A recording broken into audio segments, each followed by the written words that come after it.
get popping. What's going on, Formula One fam, Wolfpack fam? What is going on? We are getting ready to talk about the conversation that seems to always reoccur for the past few seasons, especially since the exit of Daniel Ricciardo, and probably the last driver to beat Max. But I think maybe throughout time or with prolonged time, because Daniel kind of left, he did beat Max, but then you got Ricciardo, you got Perez, who probably achieved more in that era of Red Bull's phase with Max Verstappen, and he's out of here. And so we got a couple of things to talk about. What's going on? Paul is first in the live chat. Rambro is second, and Mary Beanie is third. So that is the podium for the live chat today. Appreciate y'all checking in. What's going on, Just Sean? I see we got a lot of purple badges in there. That means you've probably been a member for 30 months or more. Some of you are coming up on 3 years of your membership. I really do appreciate it. That's Wolfpack fam to the fullest, and those are pillars of the community. Big shout out to South Africa checking in. So listen, there's a lot of conversation going on right now. There's a lot of conversation to be had. What's up, Racer X210? There's a lot of criticism going on. There's some fair analysts talking about Max Verstappen and his actions over the past weekend. But more so, there has been an unfair amount of abuse. I'm just going to call it what it is. Abuse toward Yuki, I believe toward Duan. Lewis Hamilton talked as much about this, and that is something that we're not tolerating. I think when you get to that point of when you get to the point of personally attacking to the point where using racial epithets, derogatory, homophobic slurs, when it just gets over and above, it's something that has to be addressed, and rightfully so should be addressed. We all go through it, though. We all go through it. Some of us, especially if you're in the public, if you're talking about something and people don't care, not even don't care because they always checking in, but people want you to think like them, and they want to try to prove that they know more than you, when likely it is that they obviously overall might not or might do, just have to go about it. You want to address that, and it's not fair for Yuki, and especially why they're receiving that abuse, okay? They're not receiving abuse or harsh statements because of something horrific or damaging to their character they did on track, like Max Verstappen is right now and should be, because he's been ultimately disrespectful and ultimately has acted like a jackass on track. They received abuse because Colapinto's fan base, I believe, was, they were a little bit too rambunctious on him getting in there. But let's talk about Carlos for a second. Let's talk about this overall conversation that seems like it's on the bubble. It seems like there's on the bubble of another conversation coming up that the driver in the number 2 seat of the Red Bull team should be replaced. In this situation, I do not agree for a couple of reasons. Yuki, at this point in time, that is 7 drivers that have been through Red Bull, while Red Bull has had Max Verstappen and pretty much tailored the team, the car, to Max Verstappen. Okay, we're talking about Danny Rick, which beat Max. Big shout out to Paul, says another milestone. Smash the like, y'all. Got to give Yuki a little time to learn the car, and I fully agree with that. Yuki needs time to learn the car, and I will say that Yuki is not doing horrible. I don't think he's getting the support he needs as the other side of the garage gets. And I think by time now, 7 drivers, come on, we all know the old saying. If you happen to, let's just talk about partners. If you happen to get in a relationship and you end up talking to your friend about the similar situations of a bad relationship seeming to always happen, you got to look at the common denominator. At some point in time, you got to look at yourself and say, well, am I picking bad partners?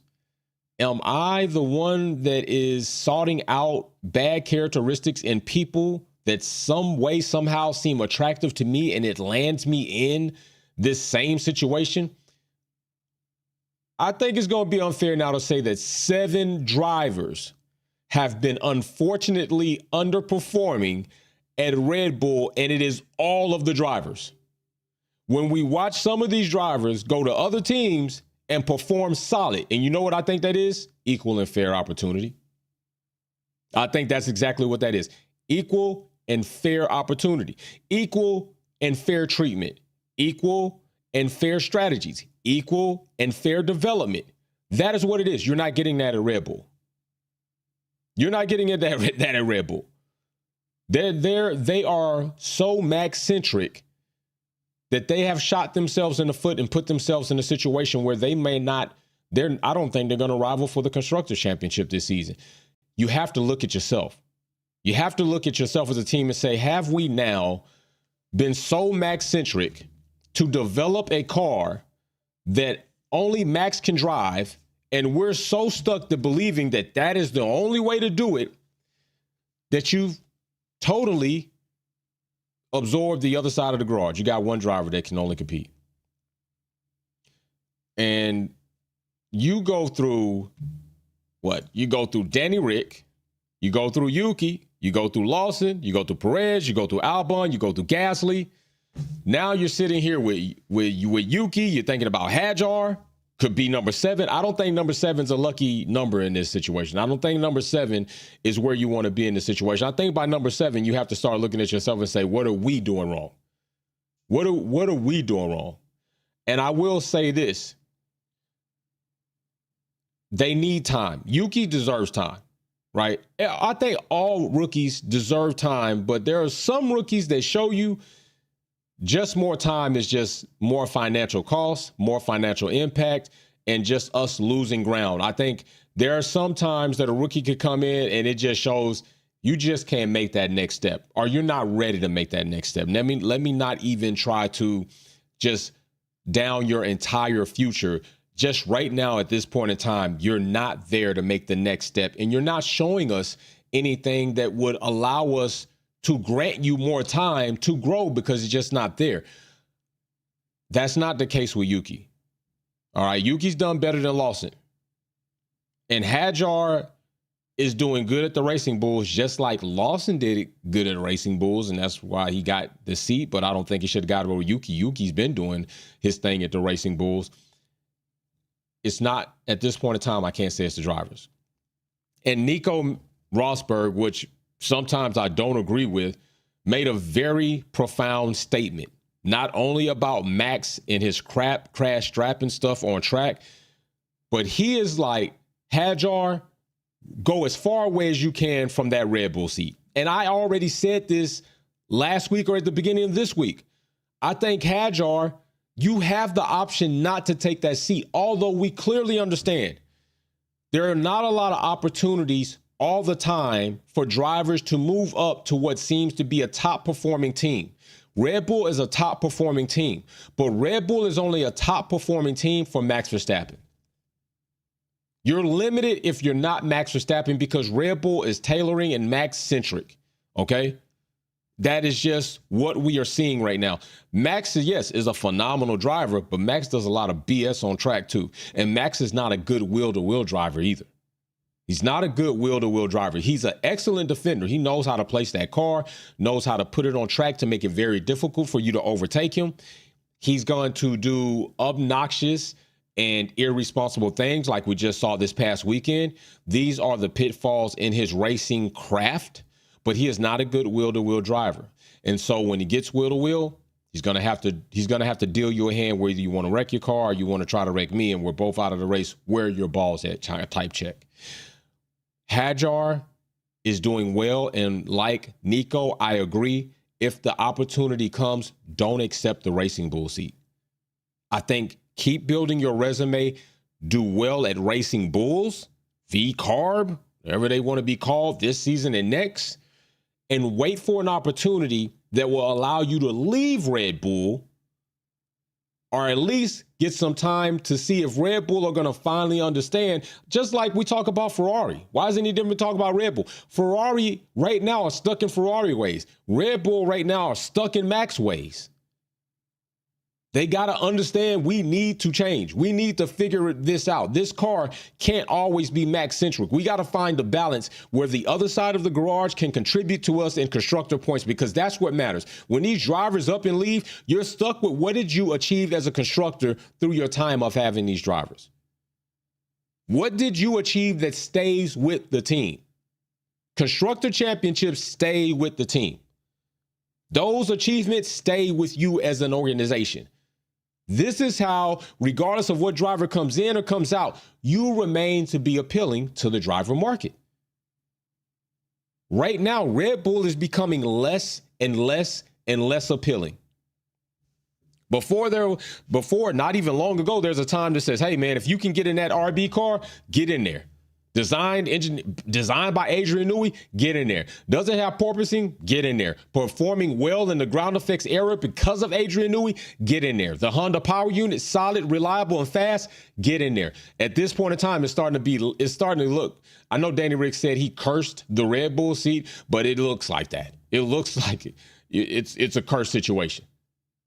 It does. And it's not a cursed situation. It's a fundamental problem. Fundamentally, there's a problem there. RaceX210 in the super chat says Hadjar has a bright future along with the other rookies on the grid, as long as he doesn't go to Red Bull. And word is Bottas might be going to Cadillac. If I was Hadjar, I would be trying to go there as well. And I agree. I don't know where Audi is on their driver placement solidified, like as far as contractually we are locking these drivers in. Audi kind of strikes me right now as a team that wants to keep everything German and come in German and be completely German, even if it's the first season they realize we can't remain this way. Cadillac, I think Cadillac are going to be open. I would like to see at least one American driver in the Cadillac car. And I don't know if that could be, because right now we don't we don't have a lot of American drivers there that are just priming it up in Formula One. We had one, called him Logan Sargent, and he was Logan Knott, and that was not going to work. And I definitely don't want to see him coming back, at least in Formula One with Cadillac GM. I'm just not trying to see that. I don't know where my guy from Indy is, where he would want to be with his situation. I know there was some talk about him coming in, and then there was some talk of him. Then all of a sudden it kind of just dissipated. But, we got some drivers in Indy going to stay at Indy because they're being successful. So I don't know what Kirkwood would want to do. But the one driver that I was thinking of that might possibly be there, even though he's not American, maybe Felipe Drugovich. I'd like to see him there. Also, I would say him. I'm just not sure that he wants to make that type of jump. So I'm not going to even mention his name right now. No, I'll mention his name because he also has a relationship with the Honda Power Unit. But Colton Herta, come on, we were talking about Colton Herta at one point in time coming into Formula One, and I just wonder where is he right now as far as contractual? Would he be willing to? Is Cadillac looking at that? So those three drivers or four drivers: Hadjar, Kirkwood, Herta, and Felipe Drugovich. If you have the opportunity to drive for that team, you got to understand there's going to be some research and development like a mug. There's going to be some pitfalls. I don't think there's any team that's just going to come in Formula One right off the back, new regulations, and just smack it out of the park.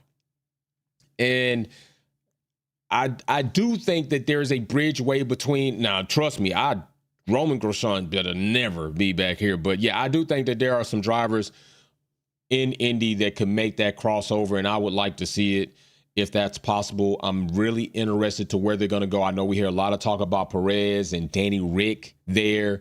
I'm not interested in seeing Danny Rick in another car. I think he should just, I don't want to tell him not to add to his career, but I just don't know about his career being further than Formula One, maybe another racing discipline. But I just get tired of actually seeing the same drivers in. Now let's bring in some new drivers. This is a new driver era. These rookies are coming up. They are coming up.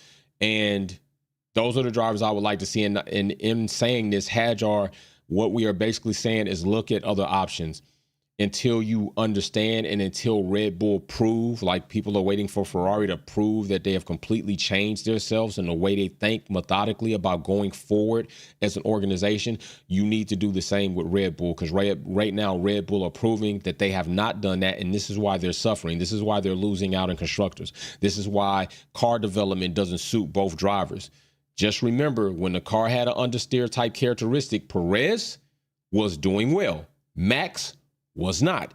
They changed it, more pointy, more front end. Perez fell back off. Max came right up. And then since then, they did that. And it's not to say that teams can't go backwards in development of car, because you can. It doesn't cost you anymore. It doesn't cost you a lot more money to install parts you done already had for the car. And I don't even think you have to claim them when you change them, because they were already claimed and bought in. I don't think you have to claim parts changed in upgrades. And it's not that it would matter, but I don't think that's even part of it. So, and Carlos spoke to as much about why Red Bull didn't want him, why Red Bull wasn't going to sign him. And Carlos is a good driver. Not only is he a good driver, but he's good at working out his own strategies on track. He's good at making calls. He's good at analyzing what's going on. He's even good at being a teammate. Max is not good at that. Max is not good at being a teammate. And I think we all know why Red Bull rejected bringing Carlos into this team, is because they don't want anybody next to Max Verstappen that's going to really rival Max Verstappen. They don't want to have to manage a situation like McLaren. In some ways, clearly understood. In other ways, it's chicken shit. Just say what it is. It's chicken shit. Can I understand the dynamic there, and not wanting to have to constantly be between two probable number one drivers and trying to be, I don't want them to feel it. I got to understand that. It's kind of like fantasy football. You got two top-notch quarterbacks or running backs or wide receivers, and you can only play one of them. You kind of, who do I play? You play one, the other one does good. You put the other one in, he does good. You kind of go back and forth. You kind of need one dominant quarterback, and then one quarterback that is definitely serviceable, can add points, because it helps you feel a little bit more clear about how you're going to go forward with your placement on your roster.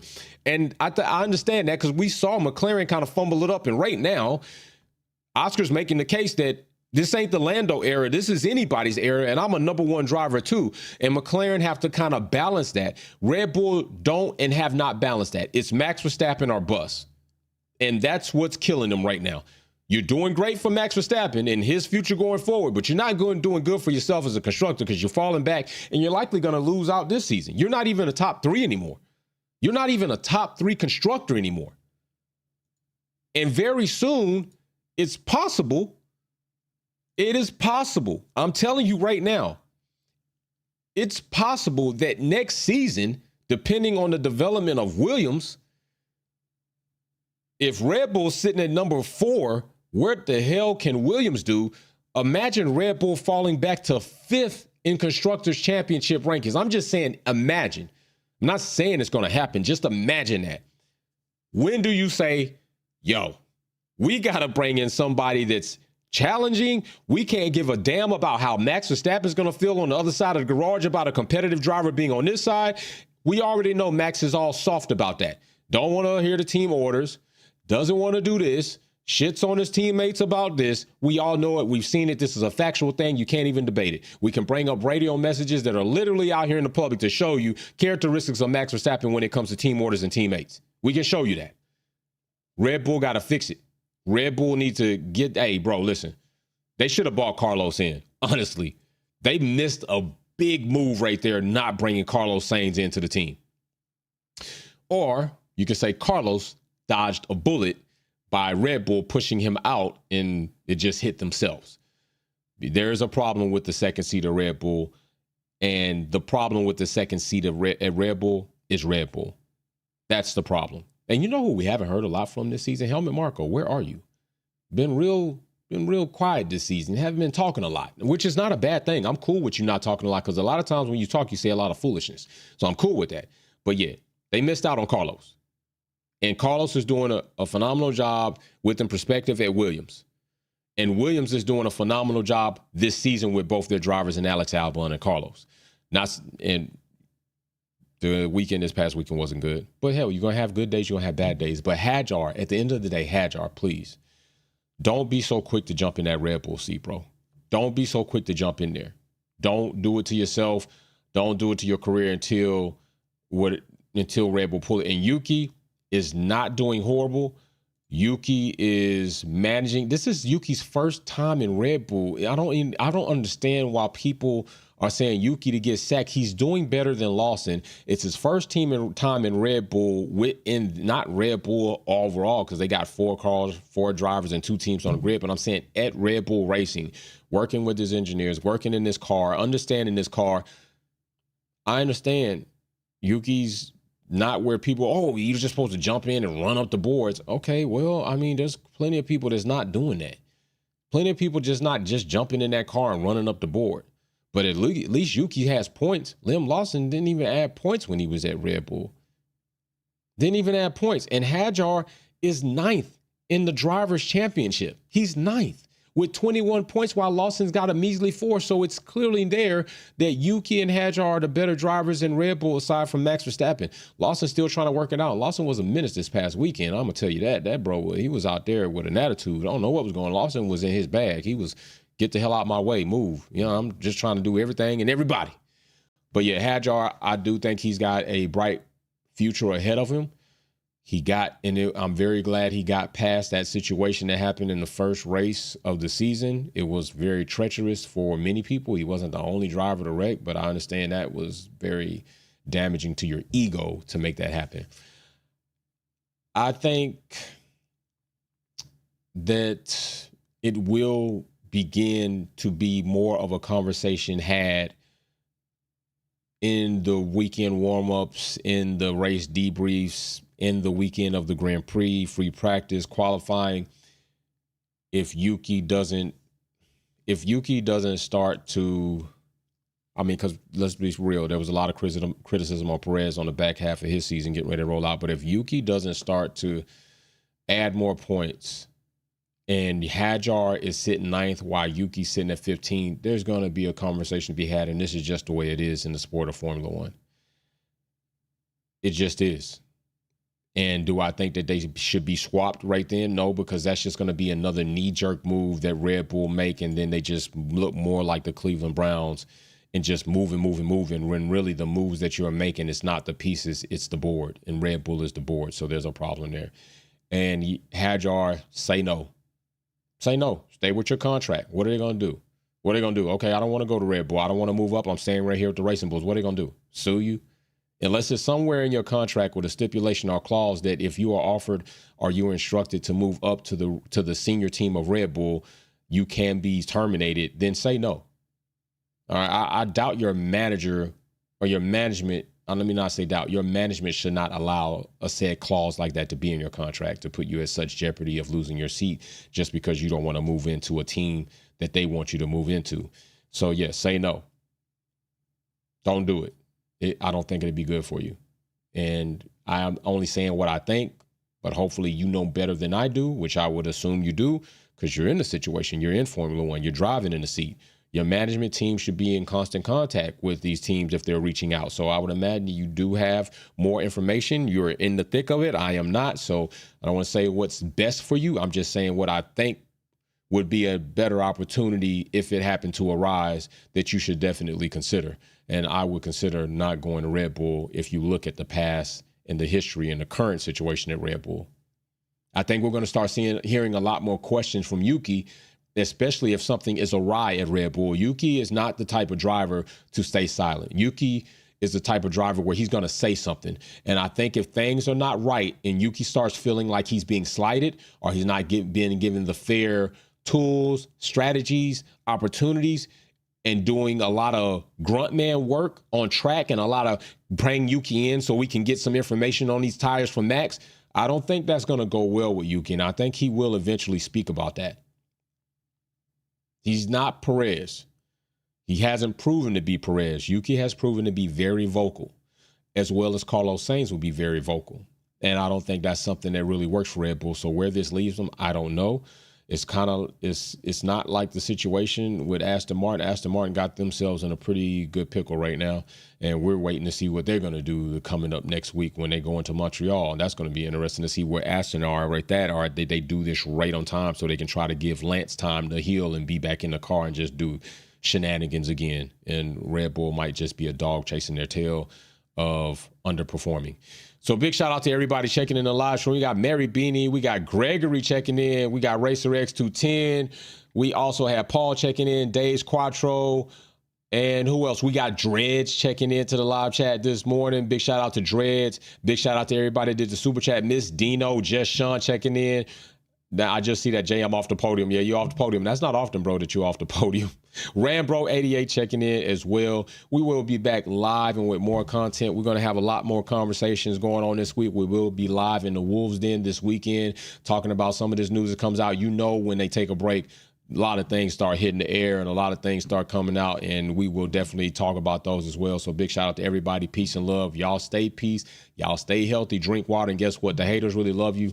And don't worry about the haters because they always going to talk about you because you above them. All right? Peace and love. We out.